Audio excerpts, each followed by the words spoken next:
Deus criou macho e fêmea e a questão da identidade de género, a ideologia de género, que será o tema que iremos estar a refletir juntos nesta tarde. É um tema muito atual, tem causado muitas preocupações nos países lusófonos, em especial Portugal e Brasil, onde tem havido uma discussão muito acesa, não só entre a comunidade evangélica, mas na própria sociedade, porque estes valores que estão a querer ser impostos nas nações têm mexido não só com os cristãos de herança judaico-cristã, exatamente, mas também aqueles que professam as religiões monoteístas tradicionais, não é? Como os islâmicos e outras religiões. E é um assunto que tem havido muito pouco esclarecimento científico e muita politicagem, muita política envolvendo toda esta discussão. Então eu espero, e esta é a minha oração, que nesta tarde juntos possamos refletir sobre esta questão e, acima de tudo, perceber o que é que Deus diz sobre o assunto e como nós, enquanto pais, enquanto professores, enquanto educadores, podemos nos posicionar e proteger os nossos filhos de várias ideias contrárias aos valores bíblicos, como nós iremos brevemente abordar. Antes de começarmos propriamente a nossa reflexão, eu queria passar para vocês um pequenino filme para introduzir, digamos, o nosso tema, para terem uma ideia do que é que está a acontecer na Europa. Portanto, a Europa, uma grande parte dos países da Europa foram os primeiros, cerca de 10, 15, 20 anos atrás, a implantar esta questão nos seus países e principalmente no meio educacional, nas escolas, nas creches, privadas e públicas, e o que é que está a acontecer em função disso, ok? Bom, então, vamos lá ver, vamos passar. Deixa eu sentar aqui.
Chocados? Isto é só um bocadinho. Há coisas bem mais complicadas que eu nem tive coragem de pôr aqui para vos mostrar, de tamanha explicitez da situação. Muito complicado. E, de acordo com este filme, portanto, temos aqui já algumas ideias do que é esta ideologia de género, esta nova, suposta, moderna teoria de género, que está a ser ensinada nas creches, nas escolas, e tem criado, digamos, uma série de consequências negativas, que também iremos abordar esta tarde. Mas antes de pensarmos nisso, já ficam aqui algumas ideias. De acordo com o filme, que ideias é que vocês conseguiram retirar sobre o que é esta questão da ideologia de género? Agora é o momento de partilharmos. O que é então isto da ideologia de género? Não se atropelem, um de cada vez.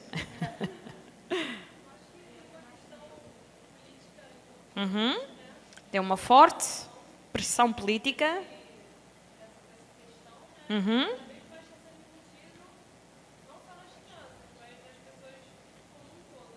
Na sociedade em geral.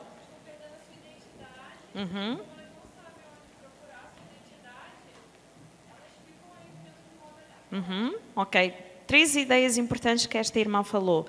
A questão da pressão política envolvida, a questão de estar a ser ensinada às crianças e a doutriná-las para criar uma nova identidade, e a questão social, não é só as crianças, mas na sociedade em geral e principalmente na sociedade ocidental, já se começa a ver os efeitos, não é, de uma certa perda de identidade nas pessoas em função desta ideologia. Muito bem. Uma salva de palmas para a irmã. Mais ideias?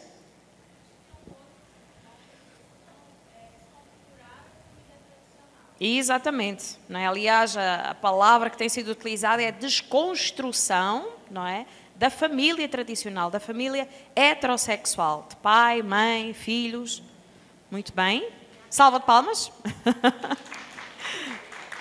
Isto é só para vocês não dormirem, já perceberam a estratégia. Ali aquela irmã.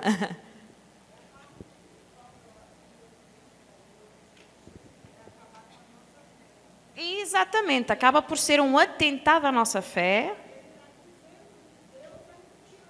Exatamente, que é contrário aos valores ensinados pela Bíblia, e há um certo incentivo mesmo ao ateísmo, como nós já lá iremos ver. Uma salva de palmas ali para a irmã. E agora aqui.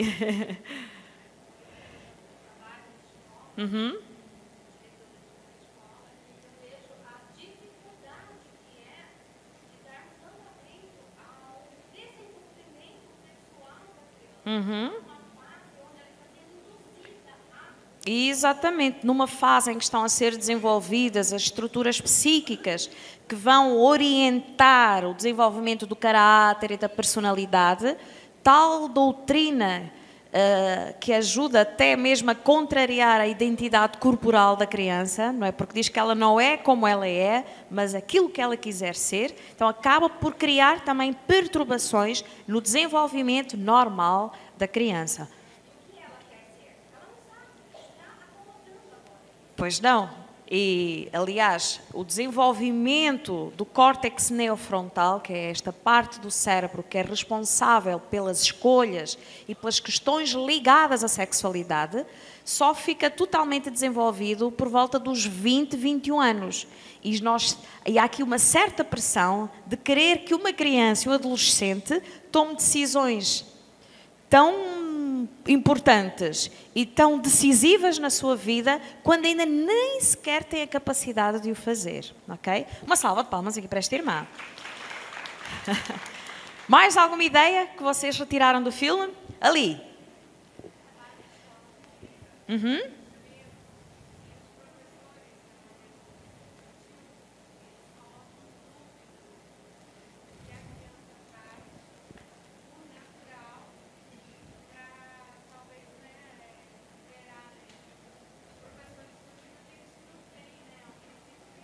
Exatamente, ou seja, os próprios professores são os principais doutrinadores, não é, que advogam esta causa, colocando dúvidas, levando a criança a contrariar a própria identidade corporal, a identidade biológica, os seus valores, os seus próprios princípios do meio onde está a viver.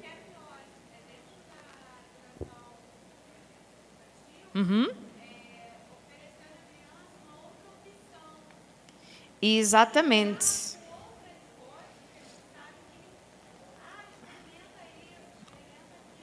Exatamente, ou seja, abre aqui um leque para um terceiro género, que na realidade seria a ausência de género, porque a criança pode ser aquilo que ela quiser.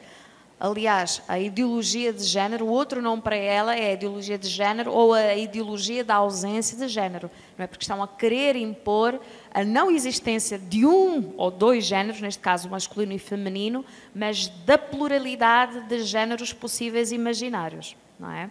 Enfim, uma salva de palmas ali para a irmã.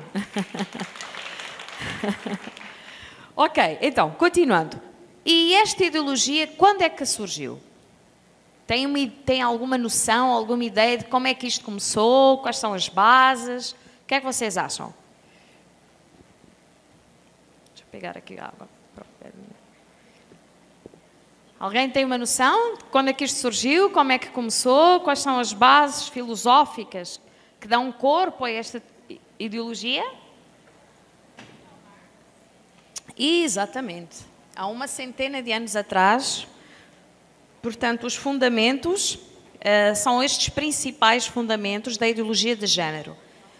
Engels, que foi um filósofo que foi colega de Karl Marx, e os dois fundaram o movimento socialista, ou chamado comunismo, que preconizavam, portanto, a sociedade ideal, igualitária para toda a gente, e como tal era preciso eliminar a religião, que ele dizia que era o ópio do povo, e eliminar a família tradicional, porque estavam a ensinar valores e princípios contrários a uma sociedade que se quer igualitária. Isto era o que eles preconizavam.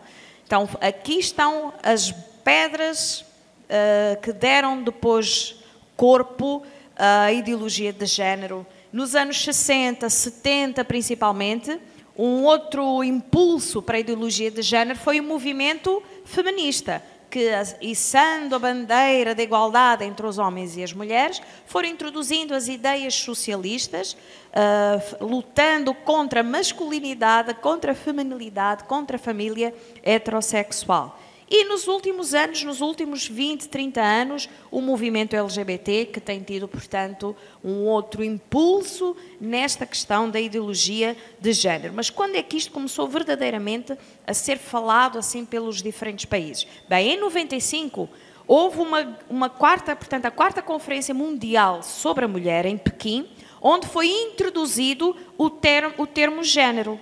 Até então, para nós, género e sexo eram exatamente a mesma coisa. E era um par binário, ou masculino ou feminino, ou macho ou fêmea. Nesta conferência foi introduzido o termo género para dizer que é exatamente contrário ou diferente daquilo que é o sexo biológico. Enquanto o sexo biológico é a determinação corporal, biológica que nós temos, o género tem a ver mais com a maneira como nós nos sentimos, se como homem, se como mulher. E eles começaram a dizer que isto era mais importante que o sexo biológico, porque na realidade o género vai se construindo socialmente em função da experiência de vida da pessoa. Mas foi em 2006 que eles conseguiram introduzir a questão da ideologia de género nos programas dos direitos humanos da ONU. E a ONU, então, tornou-se assim a grande defensora da ideologia de género e, desde então, tem feito uma pressão muito grande sobre os países para que adotem estas políticas de desconstrução da heterossexualidade e construção da homonormatividade, ou seja, onde não há género, onde não há um ou só dois sexos possíveis, mas todos quantos forem possíveis existir, de acordo com o desejo e a vontade de cada um. Agora, quais são então as implicações e quais são os princípios fundamentais desta ideologia? Primeiro, aquilo que eu acabei de dizer, género é diferente de sexo e género é mais importante que o sexo biológico. Com isto, eles estão a aniquilar a nossa identidade biológica, que é fundamental na construção da nossa identidade, da nossa personalidade enquanto pessoas. E também um aniquilamento da realidade corporal. E eles começam muito cedo, na creche.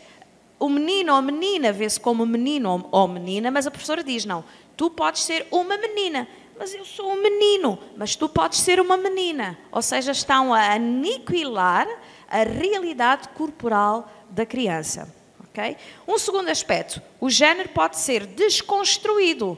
Por isso é que o grande objetivo da ideologia de género nos países é desconstruir os valores tradicionais, a família heterossexual, e, portanto, se pode ser desconstruído, pode ser construído novamente, uma vez que é uma construção social. Por isso é que eles atacam as creches, logo desde pequeninos. Atacam a pré-escola, os primários, não é? Os juniores, os adolescentes, exatamente porque estão na fase da construção da identidade. E aí é a melhor altura de incutir estes valores completamente diferentes aos valores tradicionais. Portanto, há aqui uma desconstrução da identidade biológica e a promoção da ambiguidade sexual. Tu podes ser aquilo que tu quiseres, ou também é chamada de androgenia, ou ausência de sexo. Pode ser homem, pode ser mulher, pode ser o que ele quiser, é da forma como quiser se sentir. Ou seja, sexo, género biológico, nós sabemos que é definido biologicamente, no momento em que nós nascemos já há esta definição, pelos nossos cromossomas. XX, menina, feminina, fêmea, ou XY, homem, portanto, masculino ou macho. E a consciência de si própria, enquanto pessoa, tem que estar sempre em conformidade com esta realidade corporal e com esta identidade biológica. Mesmo os casos que são muito raros, é só 0,00099999333% de casos no mundo inteiro em que acontecem anomalias cromossómicas, em que nascem bebés com a possibilidade dos dois sexos. Isso é muito raro acontecer. E quando acontece, com a intervenção logo cedo e depois com a psicoterapia, tratamento hormonal e construção da identidade de acordo com os seus cromossomas, é possível a criança crescer de uma forma saudável com um determinado sexo definido e bem estabelecido. Ok? Terceiro aspecto que eles também dizem, que não há perturbações associadas à sexualidade. São apenas diferentes, o quê? Escolhas e desejos. Homossexualidade não é patologia. Pedofilia não é patologia. Fazer sexo com cadáveres não é perturbação. Fazer sexo com animais, a bestialidade, também não é perturbação, é apenas uma escolha. Então, o que eles estão a querer fazer é exatamente considerar normal o que é patológico, o que está devidamente descrito nos manuais de psiquiatria e de psicologia, e, pior, estão a querer legalizar coisas absurdas, como, por exemplo, a questão da pedofilia. Neste momento, na Europa, há 12 países que estão a tentar lutar nos tribunais para tornar legal a pedofilia. Vejam o absurdo da situação. E, por outro lado, eles dizem que não há perturbação, mas para a pessoa sentir-se mais confortável com o género que escolheu, pode ser feito um tratamento para ele sentir-se melhor. E este tratamento pode ser feito a partir dos 4, 5 anos de idade, quando a criança ainda nem sequer se formou. E o que é que inclui este tratamento? Castração química, bloqueamento da puberdade, ou seja, tomam-se determinadas substâncias para prolongar o tempo da infância e não surgir a puberdade o mais cedo possível. Tratamentos hormonais, portanto, as meninas começam a usar hormonas masculinos e os meninos hormonas femininas, de forma a poder então desenvolver os caracteres, portanto as características do sexo oposto. E a esterilização. das meninas que querem ser homens, esterilizam-se. Ou seja, é um absurdo e um atentado à integridade física da criança. Okay? Um quarto ponto. Não aceitam a complementaridade natural entre macho e fêmea, entre masculino e feminino, e dissociam a sexualidade da procriação e sobrepõem a filiação intencional a biológico. O que isto quer dizer? Em primeiro lugar, macho e fêmea não são complementares. Portanto, pode haver todas as possíveis relações entre os machos e as fêmeas, porque isso não existe.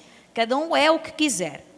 Segundo aspecto, a sexualidade não está necessariamente ligada à procriação.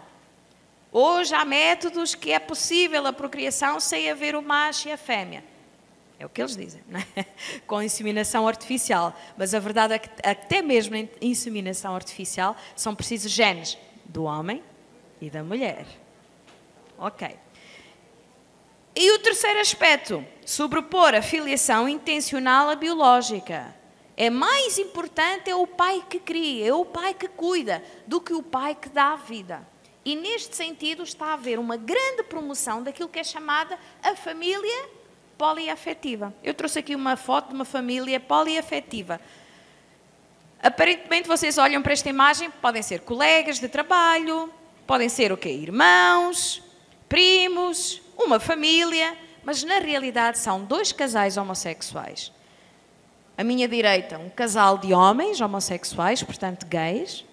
Ali do lado esquerdo, as duas mulheres, que são homossexuais, portanto lésbicas, e decidiram juntar-se e formarem uma só família, onde todos se relacionam com todos. E recentemente o casal homossexual incluiu um terceiro elemento, que é o que está no meio. Agora, reparem bem na jovem que está sentada. Ela está como? Está grávida. Por inseminação artificial. E neste momento ela está a lutar nos tribunais holandeses, e provavelmente vai ganhar, para que quando a criança nasça, todos os 5 pais tenham direitos àquela criança. Portanto, quando esta criança nascer, vai ter 3 pais, 2 mães, que não sabemos se verdadeiramente os pais são verdadeiramente pais, porque o género pode ser o que sabe-se lá o quê, e as mães, se elas vão ser mesmo mães, ou se uma delas vai ser um pai.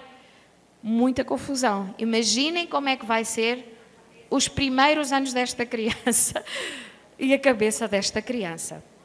Ou seja, há aqui uma desconstrução não só da família, não só das relações, mas da própria pessoa, não é? Criar esta confusão na identidade da pessoa. E claro, isto é contrário a tudo que as religiões, tudo que as sociedades tradicionais preconizam. Uma vez mais, como a irmã há pouco mencionou, é uma tentativa de eliminação destes valores tradicionais da religião, um incentivo ao ateísmo. Um quinto aspecto, a escola é o espaço privilegiado para desconstruir a heteronormatividade, ou seja, a heterossexualidade enquanto norma nas nossas sociedades. Portanto, o que é que isto implica? Primeiro, retira dos pais a principal responsabilidade de orientação e construção da identidade, porque a partir das creches serão os tios, as tias, os professores, os educadores que vão construir estas temáticas que é da responsabilidade em primeiro lugar dos pais. E por outro lado, como nós vimos, é uma pluralidade de géneros e famílias que querem implantar. Portanto, vamos desafiar os estereótipos tradicionais, convencionais. Mas não para por aí. É que no espaço escolar acontecem também as realizações de experiências ligadas à sexualidade. Não sei se vocês se perceberam no filme, desde livros, a brinquedos, toda uma didática e metodologia própria que estes professores vão utilizar para incutir estes valores na criança. Eu nem consegui trazer aqui uma imagem porque é horrível, mas eu encontrei uma cartilha desenvolvida pelo como é que se chama aquele João Willis, pronto, que ele tem através do MEC. E eu tenho a imagem disso, onde um dos exercícios, a criança, o menino tinha que se deitar no chão e a menina, com um giz, tinha que deitar-se por... Estamos a falar da pré-escola, 3, 4, 5 anos. A menina tinha que se deitar em cima do menino e fazer o contorno à volta do menino. E depois trocar os papéis. O que é que isto é de pedagógico? O que é que tem a ver? Uma menina em cima do menino e um menino em cima de uma menina, estamos a estimular o quê? É demasiado horrível, não é? Enfim, a agenda da ideologia de género é sem dúvida, agora resumindo tudo aquilo que nós tivemos aqui a ver, substituir a heterossexualidade pela pluralidade sexual, substituir a família heterossexual de homem e mulher pela família poliafetiva, onde são possíveis todas as relações, não importa o género, não importa o sexo. Terceiro aspecto, tentam dar um significado perverso à ciência e tudo aquilo que nós já alcançamos até os dias de hoje, reinterpretam o sentido do que é normal e do que é patológico e daquilo que já está comprovado cientificamente. Mas não ficam só por aí. Há uma tentativa bem clara, bem escancarada, de anular a masculinidade e a feminilidade, anular o papel da família, da maternidade e da paternidade. Não sei se vocês já repararam, mas nem nós próprios, sem nos apercebermos, hoje em dia já não se fala de maternidade nem paternidade. O que é que se fala hoje? Parentalidade. Já não é preciso ser mãe, nem preciso ser pai, é parentalidade. Qualquer parente pode educar, qualquer parente pode formar. Okay? E último aspecto, reorientar os valores, os conceitos morais tradicionais vigentes para destruir toda e qualquer alusão que possa ser feita a Deus, aos valores bíblicos, ou seja, estão a facilitar e a incentivar o ateísmo. Vamos pegar agora então na questão aqui da ideologia de género no Brasil. Quando é que as coisas começaram? Bom, em 2009, o vosso ex-presidente Lula assinou este decreto 7037/2009, que aprovava o terceiro Plano Nacional dos Direitos Humanos. O Brasil foi um dos primeiros países do mundo a seguir as diretrizes da ONU. E a primeira diretriz era exatamente assinar o Plano Nacional dos Direitos Humanos, que já incluía esta questão do género. E qual era então a meta deste decreto? Também está lá escrito no documento. Reconhecer e incluir nos sistemas de informação do serviço público todas as configurações familiares constituídas por lésbicas, gays, bissexuais, travestis e transexuais. Mas não fica só por aqui. Com base na desconstrução da heteronormatividade. E aqui começou a sentença para destruir a família e destruir os valores tradicionais. A base era desconstruir a heteronormatividade, ou seja, a norma onde a heterossexualidade é o mais comum e é o que está descrito na vossa Constituição como família. É a família heterossexual. A partir daí, tanto no governo Lula como no governo Dilma, e nós temos que falar disto porque lá está a forte politicagem que envolve este assunto, tanto no governo Dilma como no governo Lula, eles tentaram, foram mais de 300 projetos-leis que eles tentaram passar. Mas graças a Deus que vocês têm uma bancada cristã evangélica, nenhuma delas passou. Infelizmente nós não tivemos essa sorte. Em Portugal, no dia 7 de agosto deste ano, passou a lei da autodeterminação de género. Ou seja, a partir dos 16 anos, a criança que quiser mudar de género pode fazê-lo. Com 16 anos não pode conduzir em Portugal porque ainda não tem idade, não pode entrar em estabelecimentos onde haja venda de álcool porque ainda não tem idade, mas já pode mudar de género. Infelizmente, não temos uma forte presença cristã no nosso país. Em termos de evangélicos, somos apenas 0,6%. Nem 1% somos. Nós juntamos com os católicos, mas também não foi o suficiente. Porquê? Porque na Europa, incluindo Portugal, muitos dos homens que estão nos altos cargos da política são gays. Infelizmente, esta é a situação. Então, orem por nós, orem por Portugal. Isto foi só um pequeno à parte, mas é algo que nos faz sofrer e que nos faz chorar. E este ano, então, depois de 3 anos de projeto piloto, este ano a ideologia de género passou a fazer parte do Plano Nacional de Educação. Estava em projeto piloto nos 3 últimos anos, em 365 escolas por todo o país, ilhas e alguns países de África que falam português, e neste ano, portanto, já está no nosso Plano Nacional de Educação. Então, orem por nós. Então, como eles não conseguiram avançar nem no legislativo, nem no constitucional, porque eles bem tentaram mudar a Constituição várias vezes, mas o Senado não permitiu, como é que eles fizeram? Começaram a trabalhar então junto das secretarias especiais, dos ministérios, das autarquias estatais, com decretos, portarias, resoluções circulares para driblar. Então havia uma certa pressão nas escolas, nas creches, para que pudessem introduzir a agenda da ideologia de género. E como é que era feita esta pressão?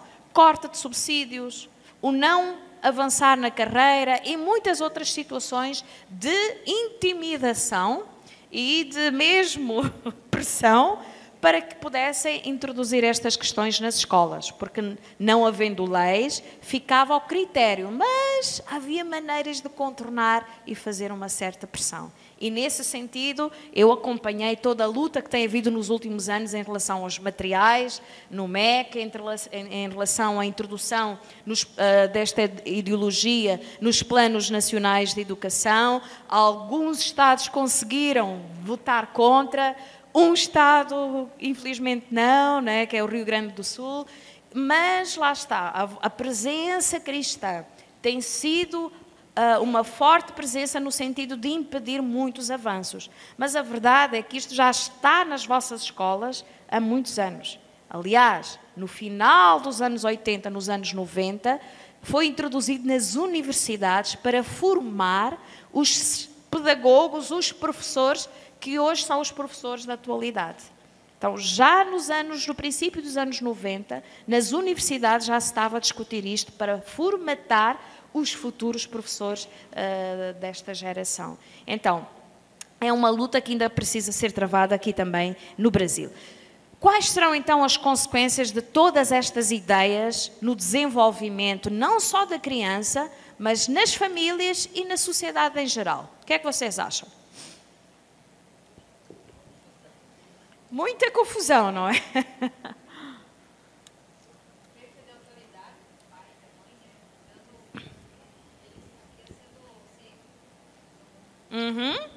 A perda da autoridade dos pais, e quase que põem os filhos contra os pais, não é verdade? Porque estimulam os filhos a desafiar os estereótipos convencionais ensinados pelos seus pais, pelas suas famílias, não é? Porque a maioria é heterossexual, mas uma minoria está a querer manipular toda a maioria, não é? Continuando, mais consequências. Exatamente. Aliás, há quem diga que isto é uma forma de se controlar a população, não é? Porque 2 homens não podem gerar crianças, nem 2 mulheres podem gerar crianças, não é? Então, como há uma sobrepopulação no mundo, então há quem diga que isto também é uma estratégia da nova ordem mundial que está a anteceder o anticristo, a preparar tudo para a vinda do anticristo, para exatamente controlar a população. Mais. Exatamente, rouba a inocência, não é? Rouba a pureza, porque logo na creche começam a fazer estas experiências, mas para quê? Não é? Para criar exatamente toda esta confusão. Mais consequências.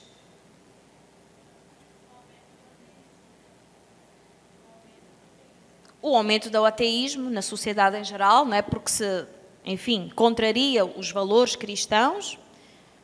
Mais. Eu sei que a seguir ao almoço é difícil, não é? Nem com um cafezinho extra forte a coisa vai, mas vamos lá. Mais, conseguem pensar em mais alguma consequência? Doenças, perturbações...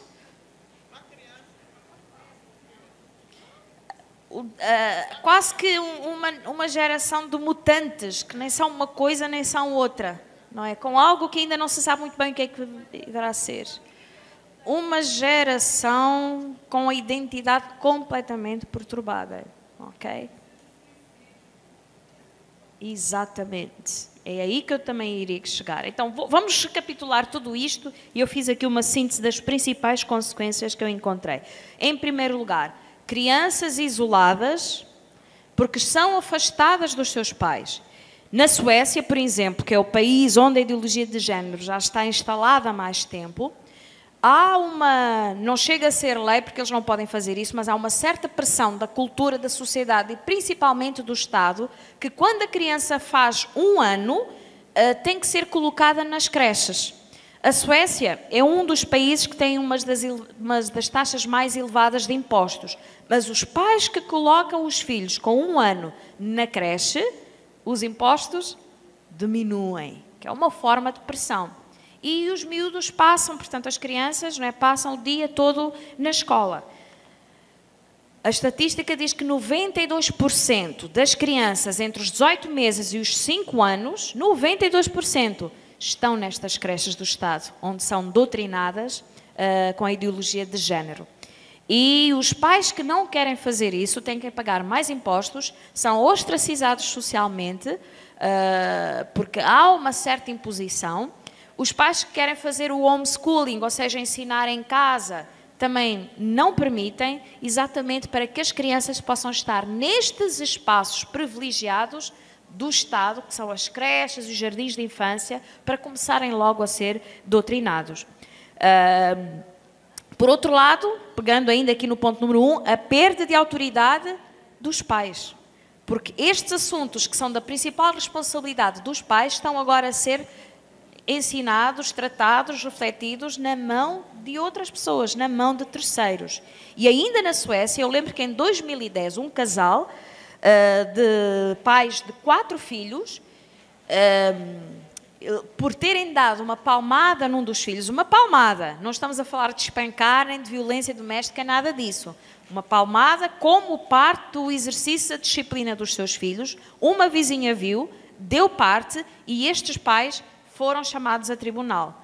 Apesar de no tribunal ter sido provado que eles eram pais amorosos, que cuidavam bem dos seus filhos, que eram palmadas e que não tinha nada a ver com violência ou espancamento, mas mesmo assim eles ficaram 7 ou 8 meses presos, tiveram que pagar uma multa altíssima que equivale a 23.800 reais, imaginem a fortuna, e foi-lhes retirado os 4 filhos. Aconteceu em 2010 a uma família. Segundo grande consequência, aquilo que nós tivemos há pouco aqui a mencionar, a questão da despersonalização das crianças nas escolas. Na Suécia, em 2010, crianças despersonalizadas, que não sabem quem são, não é? Que são estimuladas a combater os seus estereótipos, a ir contra aquilo que o seu corpo diz que ela é, que dizem que ela tem que ir contra aquilo que os seus pais dizem que ela seja, contra aquilo que a sua igreja diz que ela seja. E como se não bastasse, todo o mundo da criança também foi colocado esta doutrinação. Os livros infantis, os brinquedos, como nós vimos ali no filme, as matérias dadas nas aulas, as brincadeiras, as tais experiências para a igualdade de género, supostamente, o brincar na fantasia exatamente para em todas as áreas impor na mente, no coração, nos comportamentos e nas atitudes das crianças esta ideologia de género. Terceira consequência, a erotização precoce e a exposição a situações que ela ainda não está preparada, nem emocionalmente, nem mentalmente para lidar. Estes livros são aqui do Brasil. ok? Portanto, foram livros que estão a ser vendidos por aí e há muitos outros muito explícitos que eu até fiquei corada. Eu sou morena, mas eu fiquei vermelha quando eu vi certos livros, não é? Que ensina tudo e mais qualquer coisa. Que até um adulto fica corado, não é? Ao ver aquelas imagens. Portanto, o ensino que se está a dar às crianças é que tudo o que te dá prazer é válido. E então, na França, e foi este ano que aconteceu, não sei se vocês viram nas notícias ou se passou aqui no Brasil, mas na França este ano, uma menina de 4 anos foi violada pelos seus amiguinhos. Porquê? Porque há um livro onde os meninos põem o dedo e no livro o dedo vai tocando em certas partes, supostamente, que dão prazer. Estamos a falar de meninos de 4 anos. Então, eles nas várias páginas do livro, eu vi, e é terrível, e aliás também há uma versão aqui no Brasil, o Mac passou, yeah. Que com o dedinho...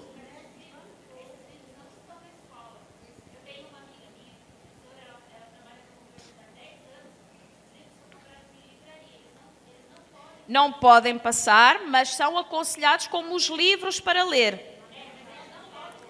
Não podem, exato.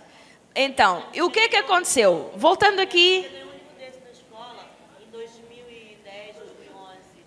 Exato. Ganhou na escola. É complicado. Porque lá está, depende das escolas e de quem está na frente, não é? Então, continuando, neste caso aqui da menina, o que é que aconteceu? Como eles brincaram com o livro, não é? Onde foram ensinados a pôr o dedo naquelas partes do boneco do livro, nada mais, nada menos do pegar numa sua coleguinha, então vamos pôr em prática. Estamos a falar de 4 meninos. E vários coleguinhas, incluindo meninos e meninas, com os seus dedos, foram introduzindo nos diferentes orifícios daquela criança de 4 anos. A situação ainda está em tribunal, não é? Então, esta é a situação. Livros que promovem a homossexualidade, não é? Quando Carlina era Carl, quando o príncipe queria ser princesa ou vestir-se princesa, e por aí vai, para promover a diversidade, a homossexualidade, a bissexualidade. Quarto aspecto, a perseguição a quem defende os valores tradicionais. Não é?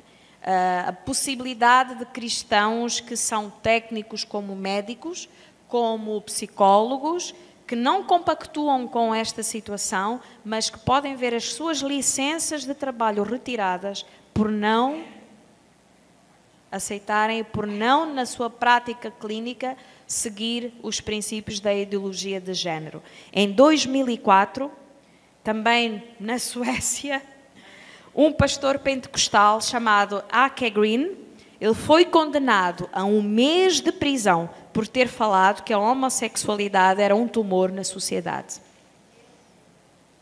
Passou 1 mês na prisão, pastor A.K. 5.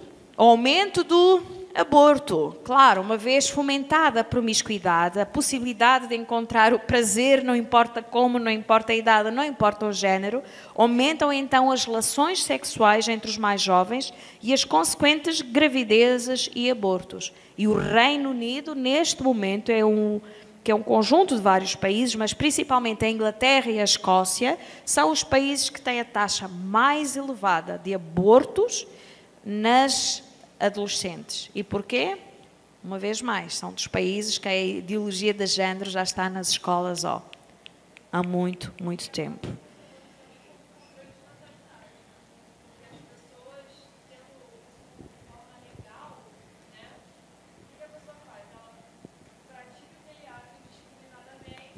Uhum.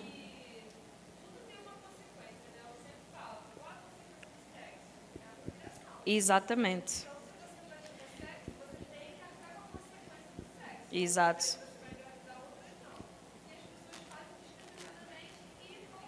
Até porque eles dizem que sexo não tem nada a ver com procriação, mas a verdade é que biologicamente tem. Então, há consequências. Aborto. Não, e o pior é que nestas idades, as meninas a partir dos 12 anos podem fazer aborto sem autorização dos pais. Nem sequer precisam contar aos pais. Aham. Exatamente. Então, E aqui também, infelizmente, já tem acontecido. Verificou-se, de facto, um aumento de aborto, da taxa de aborto entre as meninas mais jovens no Brasil nos últimos 4 anos. E por causa disso, a PEC está a lançar uma nova lição, que é Sim à Vida, exatamente para combater esse. Se vocês ainda não adquiriram, façam o favor de passar na livraria. Este foi o momento de publicidade. Façam o favor de passar na livraria e adquirir. Está excelente. Eu já li, já adquiri também para mim, umas quantas para levarmos para Portugal. E, de facto, é uma forma de nós darmos ensino bíblico sobre o valor da vida e porque é que nós dizemos não ao aborto. Enfim, todas aquelas orientações que as nossas crianças e adolescentes precisam. Continuando. Saúde mental fragilizada. E aqui não estamos a falar só nas crianças que são vítimas desta doutrinação. A própria sociedade. Nos países onde já está instalada há mais tempo, verificou-se que há um aumento de adultos com stress, jovens com um declínio na sua saúde emocional, perturbações psicológicas, diminuição dos resultados académicos, um grande número de pessoas com licença médica, a gente chama em Portugal de baixa médica, não é? Porque não estão em condições de trabalharem, uma incapacidade dos pais se relacionarem de uma forma positiva e saudável com os seus filhos, aumento do divórcio, famílias a sentirem-se assediadas e oprimidas pelo totalitarismo estatal, aumento das perturbações relacionadas com a sexualidade. No Reino Unido, uma vez mais, houve um aumento de quase 1000%, de crianças confusas na sua identidade sexual e submetidas a estes tratamentos para mudar de sexo, que incluem estes bloqueadores da puberdade, as hormonas, a castração química, a esterilização, a mutilação genital, não é? Retirar o seu órgão genital, enfim, depressão, ansiedade, stress, automutilação. São as perturbações mais comuns nestes miúdos e nestas sociedades. Aumento do suicídio, né? Alguém falou, aumento do suicídio. Esta lição, Sim à Vida, não só trata do aborto, como também fala a questão do suicídio, ok? Então, é ótima. E junto com o suicídio vem o consumo de drogas, de substâncias, exatamente para provocar a morte. E não conseguem lidar com a perturbação em questão. E, nesse sentido, nós temos também aqui outra lição, que é Não às Drogas, que é uma reedição de uma lição antiga que nós já tínhamos, mas que esta nova lição está muito bonita, com uma contextualização portanto, mais atual, uma atualização para esta situação. E sobre a questão das perturbações de género, esta lição que também já é muito conhecida, não é? A pipa que queria ser um avião, nesta nova edição vêm algumas sugestões que os professores podem usar esta lição para introduzir a questão da ideologia de género. Então, ela foi reeditada com algumas orientações e sugestões e está excelente. Nós fizemos a nossa conferência de ideologia de género em outubro passado em Lisboa e fizemos paralelamente um programa para as crianças dos pais e educadores que estavam a participar e nós utilizamos esta lição e foi mesmo muito, muito, muito bom. Então, teologia de Gênesis. Nós já vimos o que é que a ideologia de género diz, mas nós, enquanto cristãos, temos que ir ao nosso manual de instruções, que é a Bíblia, e perceber o que é que Deus diz acerca destas coisas. E porque é que estas ideias são contrárias aos valores e aos ensinos bíblicos. Se nós abrirmos no livro de Gênesis, infelizmente não vamos ter tempo de ler todos os versículos, então eu anotei aqui as passagens para vocês depois lerem mais tarde. Em Gênesis 2:7, né, nós vemos quando Deus criou primeiro o homem e lhe deu vida. Né? A partir do pó da terra, formou o homem, soprou-lhe o fôlego da vida e lhe deu o propósito. E o propósito está lá no versículo 19. Tem que dar o nome aos animais, não é? Foi o primeiro zoologista da história, não é? Tem que cuidar do jardim. Foi o primeiro jardineiro na história. Portanto, ele tinha um propósito. Eu imagino que quando Adão estava a cuidar daquele jardim, cuidar dos animais, ele deve ter percebido que entre os animais havia um macho e havia fêmea. Não estavam sós. E ele olhava para si e não tinha ninguém. Apesar de ter sido criado à imagem e semelhança do Senhor Deus, A verdade é que ele não tinha ninguém igual a si. Não era igual a Deus. Deus era um espírito, ele estava encarnado, tinha um corpo. Então imagino que ele olhava para os animais, puxa, todos têm um igual, menos eu. Todos têm uma parceira, menos eu.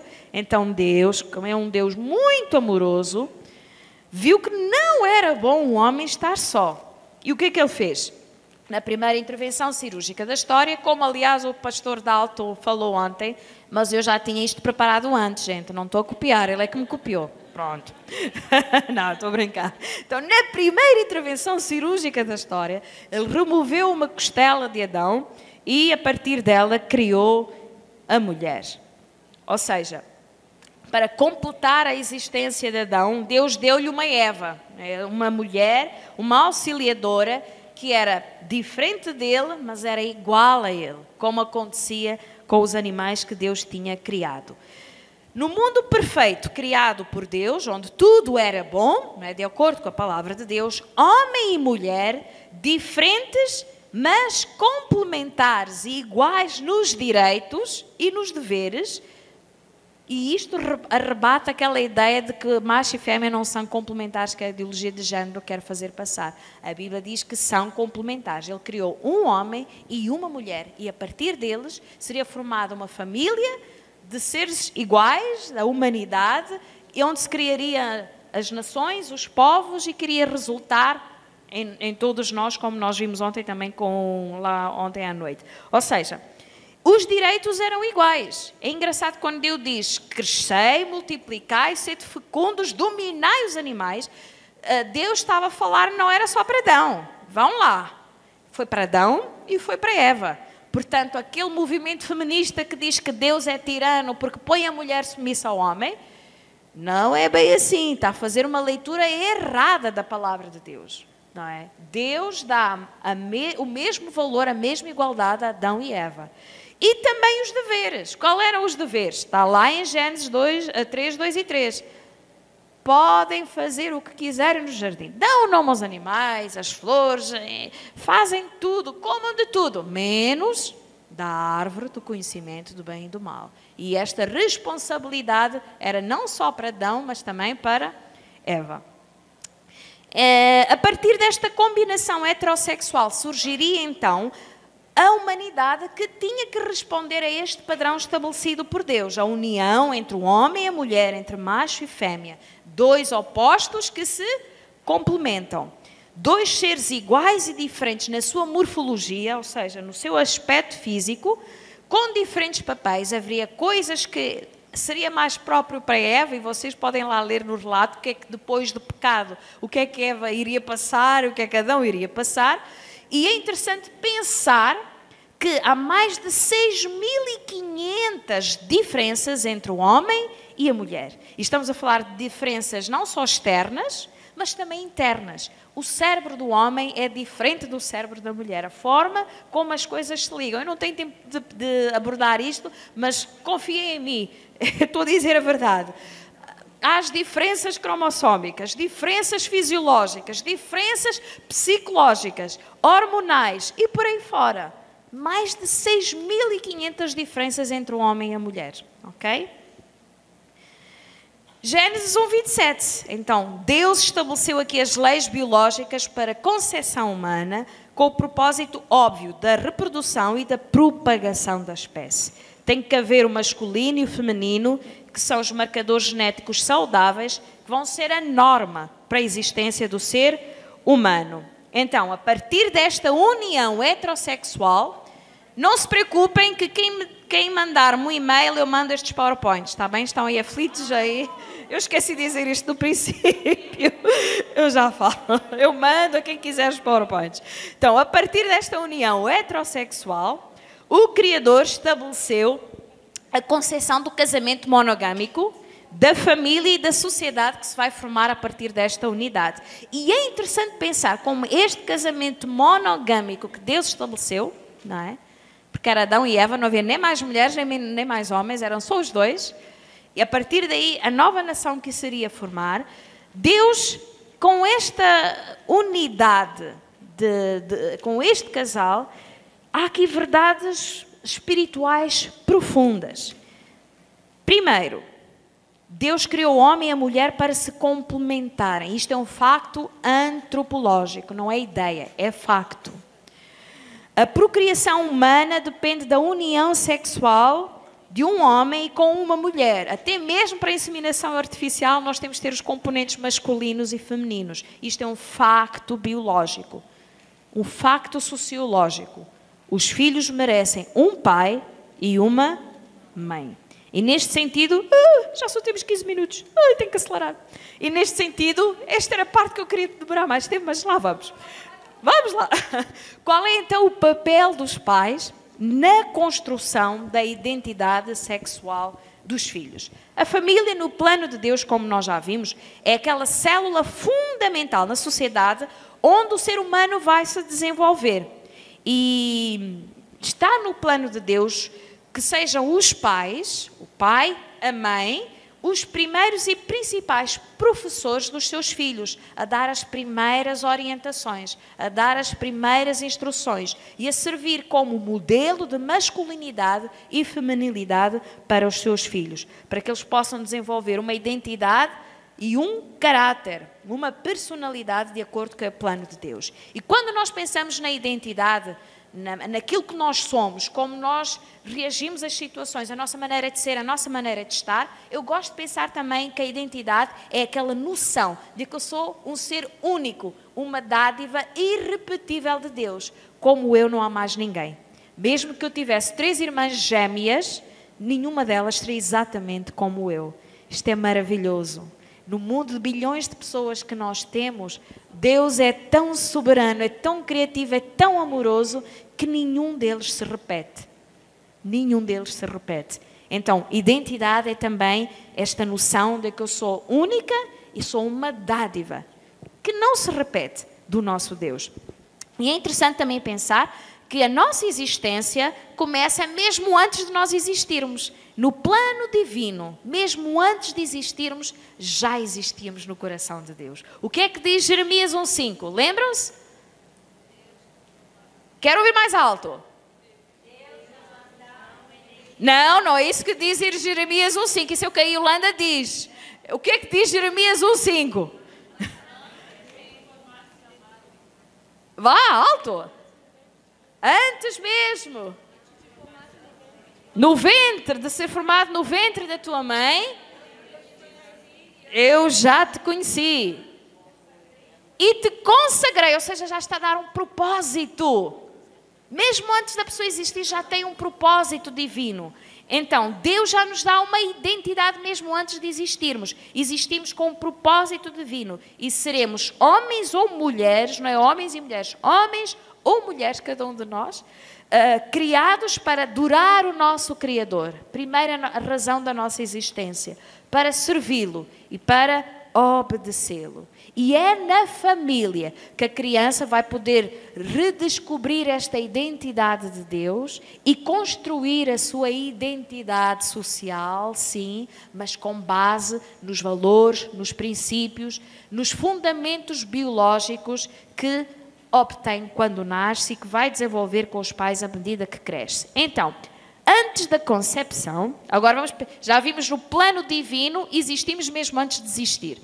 No plano humano, começamos primeiro como uma ideia e um desejo no coração dos nossos pais, quando eles querem ter o fruto do seu amor, quando eles começam a pensar nos filhos. E já começam na sua mente a pensar os filhos que gostariam de ter, como é que irão ser, como é que vão fazer, que nomes gostariam de dar, começam a planear. E aqui a identidade dos filhos vão começar a ser formadas. Entretanto, com a concepção, há a realização deste desejo e durante a gestação, o papel do pai e da mãe é fundamental.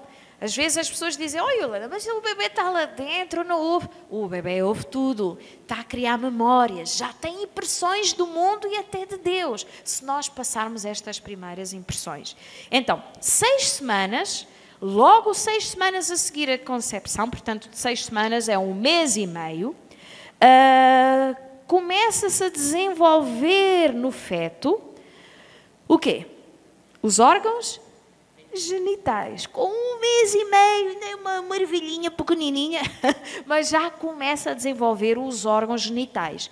E isto vai marcar então depois as diferenças masculinas e femininas, porque com o aparelho reprodutor começam a ser estimulados as hormonas masculinas e femininas e que depois vão ajudar a formar as características femininas no bebê que tem XX e masculinas no bebê que tem os cromossomas XY. E é neste processo de diferenciação, à medida que o bebê vai crescendo, que já se vai começar a formar todas as diferenças entre o menino e a menina. Diferenças estas que vão se refletir depois na maneira de ser e na maneira de estar da própria criança. Portanto, a nossa constituição biológica determina uma parte daquilo que nós somos. E qual é então o papel dos pais? Em primeiro lugar, apresentar Deus e o mundo. Então, vocês podem adquirir lá na livraria muito material que a Vivi, a minha colega da Goiânia, preparou para ensinar aos bebés. Antes mesmo deles nascerem, comecem a ensinar os bebés quando já estão na barriga. Cantem para eles, falem do mundo, falem da família, para o lugar onde ela vem quando nascer. E já começamos a introduzir a criança no mundo e a Deus. Estabelecer uma relação com o bebê. Não é só a mãe que carrega. O pai também tem que falar com o bebê. Tem que cantar para o bebê se canta. Eu lembro que isto está casada com um músico, né? Tem os seus privilégios, mas também, enfim, há certas situações. Eu lembro que quando eu estava grávida das minhas filhas, eu tinha que ficar sentada no sofá e o Osés dizia, agora vais sentar aí porque eu quero falar com as minhas filhas. Então eu tinha que sentar lá na poltrona, aquela de balanço, né? Lá ficava lá e ele conversava com as meninas, mesmo antes delas nascerem, e cantava para elas. E tocava e tocava, quando dava por mim eu já estava a dormir. Pronto, então vá, fala com as tuas filhas que eu vou dormir.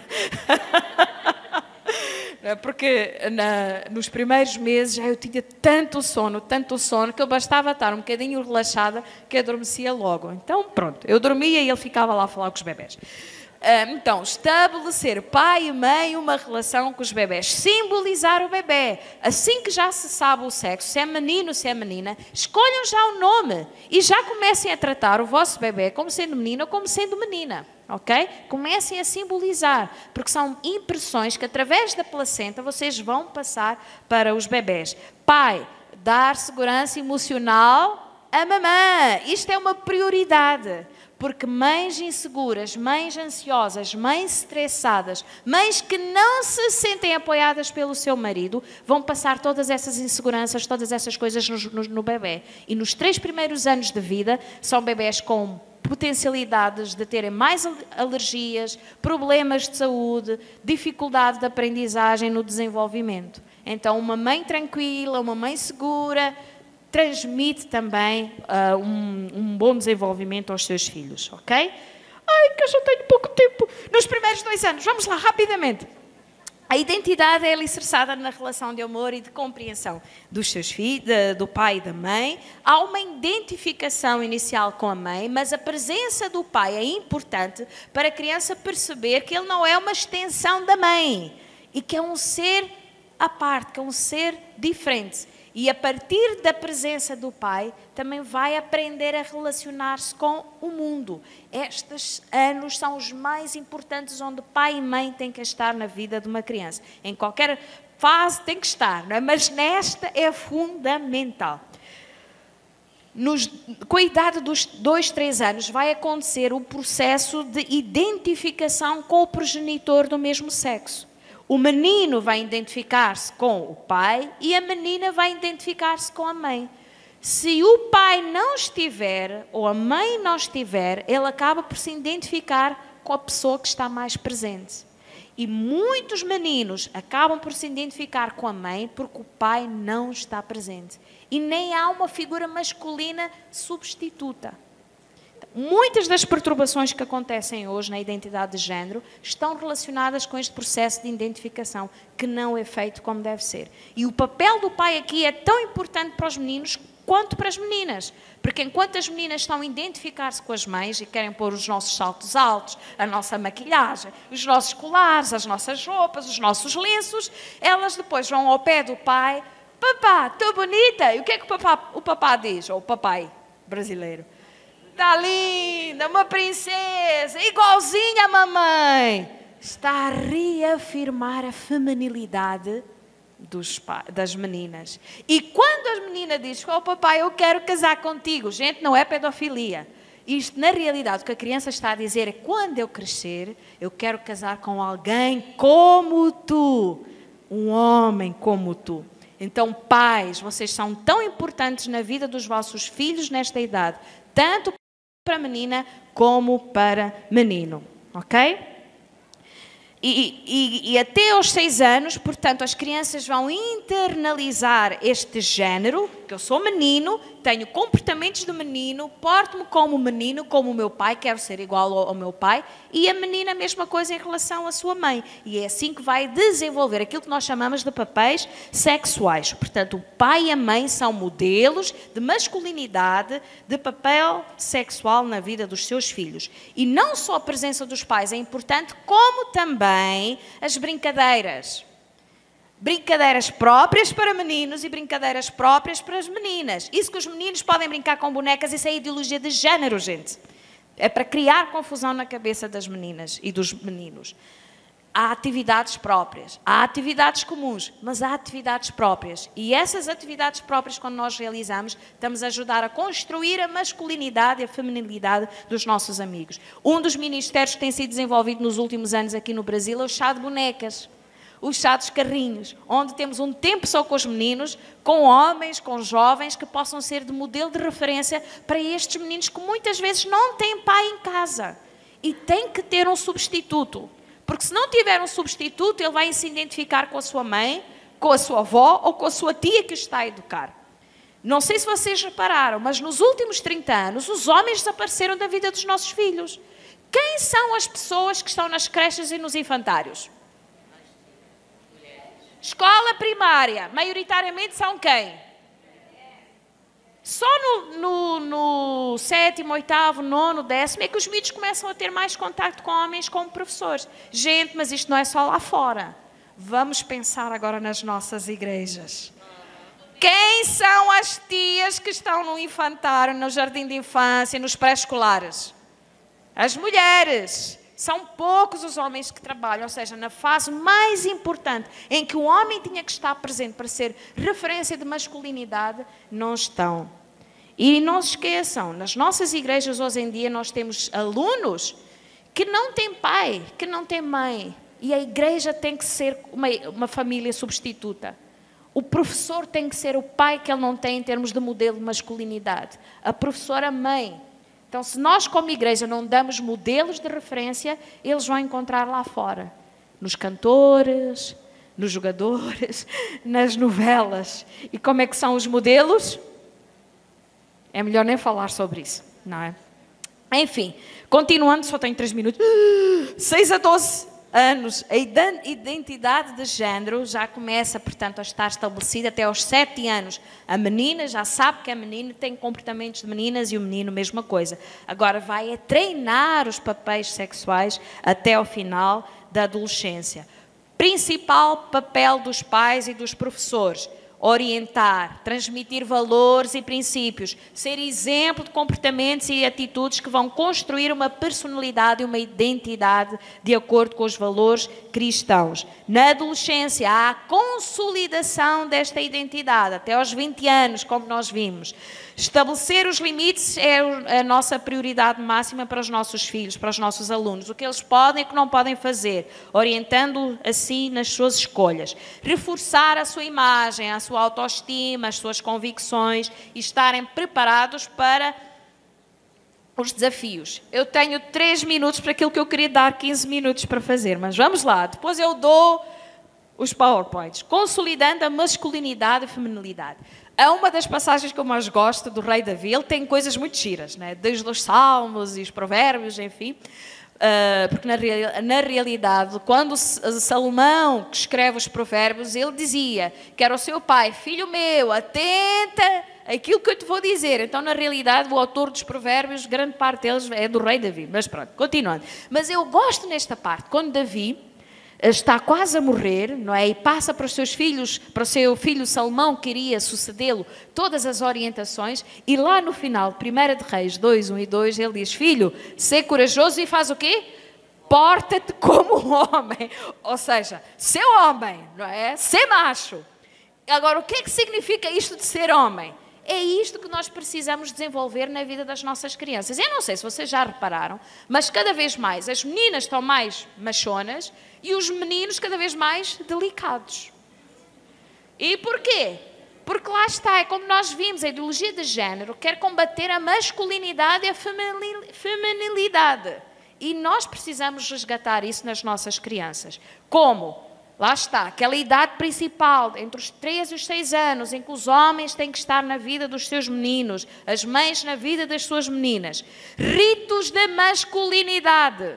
O que é isto? Aqueles momentos, eu chamo-lhe o momento T, momento testosterona, hormona masculina, não é? Fazer aquelas escaladas, subir montanha, ir pescar, jogar a bola, correr, saltar, aquelas atividades que nós mulheres, só de pensar até fico cansada, não é? O momento pai e filho em que fazem coisas de que gostam. É verdade que há crianças que só querem estar na PlayStation. Mais uma razão para arrancá-lo de lá, fazer um fim de semana, um acampamento selvagem. Pais, pega esta ideia. Aqui no Brasil tem sítios muito bons para fazer isso. O acampamento selvagem, que pega os seus meninos e vão ter que sobreviver da natureza. Fazer a tenda ou a barraca com o que a natureza dá, pescar o peixe para poderem comer. Enfim, momento T, momento testosterona. Ou seja, passar o máximo de tempo para que com os seus filhos ajudem a construir o que é de facto a masculinidade. Um livro muito bom, Homem ao Máximo. O conceito de masculinidade de acordo com a palavra bíblica. Porque ser homem não é andar a pancada, não é nem pegar todas as meninas, nem nada dessas ideias. A Bíblia tem o conceito de homem. Então, pais, professores, homens, este livro é muito bom. Homem ao máximo. E passem o conceito do que é que significa ser homem na vida dos rapazes. Muito rapidamente, vamos dar só mais 3 minutinhos, está bem? Consolidando a feminilidade. Provérbios 31, 10 a 31. Aquela passagem, não é, que todas nós almejamos ser um dia. Ainda estou no processo. Mas que é esta visão que nós temos que passar para as nossas filhas. Uma vez mais, sermos modelo de referência quando elas estão a crescer, aquela idade dos 3, 6 anos, elas precisam de identificar-se com uma mulher para poderem desenvolver esta feminilidade. Os tais ritos de feminilidade, em todas as etapas até a adolescência, que é o momento em que nós conversamos com as nossas filhas e que passamos, gente, isto é muito importante, passar uma visão positiva do papel da mulher. Porque até hoje ser mulher era a pior coisa. Ser mulher não tem privilégios. Os homens mandam nas mulheres. E essas ideias têm que cair por terra. E às vezes, mesmo nós, sem querermos, dizemos como ser mulher é difícil, que ter filhos é demasiado doloroso. É verdade. Mas também dá prazer, não é? Termos os nossos filhos e podê-los ver crescer. Então, como mães, como professoras, transmitir uma visão positiva do papel da mulher e dos processos femininos, a questão da menstruação, da gravidez, explicar todas essas coisas. Mas o privilégio que é, somos daqueles 2 que Deus criou, os únicos, as únicas neste caso, podemos ter uma vida dentro de nós.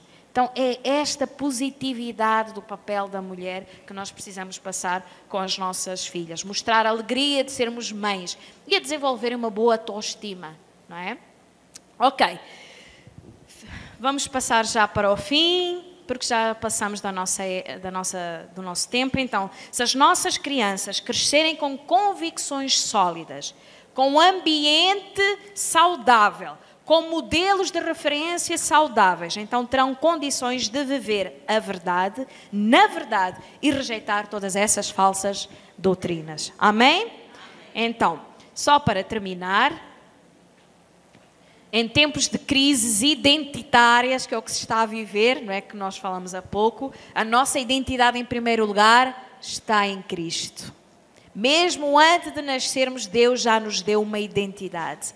E a família é onde nós vamos descobrir essa identidade e vamos desenvolver em função do contexto onde nós vivemos. Valores bíblicos são a base da construção do caráter e da personalidade das nossas crianças, para serem profetas na sua geração e para a geração vindoura.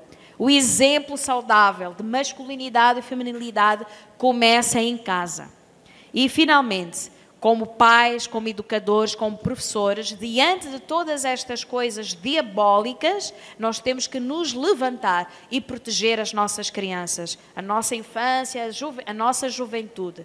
No site do Dr. Guilherme Shelby, ou mesmo aqui neste livro da... aqui não está, mas este livro é muito bom, esqueci de falar, este Famílias em Perigo, da Marisa Lobo, não é, que fala bastante sobre a identidade de género, está à venda na livraria. Então, no site do Dr. Guilherme Shelby, e aqui também, tem uma carta que vocês podem escrever para as escolas, para os professores que querem ensinar estas coisas e garantir os vossos direitos, garantidos pela vossa Constituição, pela Carta dos Direitos Humanos, em que nós, pais, somos os principais e primeiros responsáveis para educar os nossos filhos de acordo com a moral e de acordo com a nossa religião. Então, não há represálias, tem formas legais de fazermos isso sem haver consequências negativas para nós ou para os nossos filhos, está bem? E, finalmente, ficam aqui os meus... faltou o mais importante. Nós não lutamos contra a carne, isto é uma batalha espiritual. Então, vamos orar pela nossa nação, pelas nossas crianças, orem também por Portugal e pela Europa.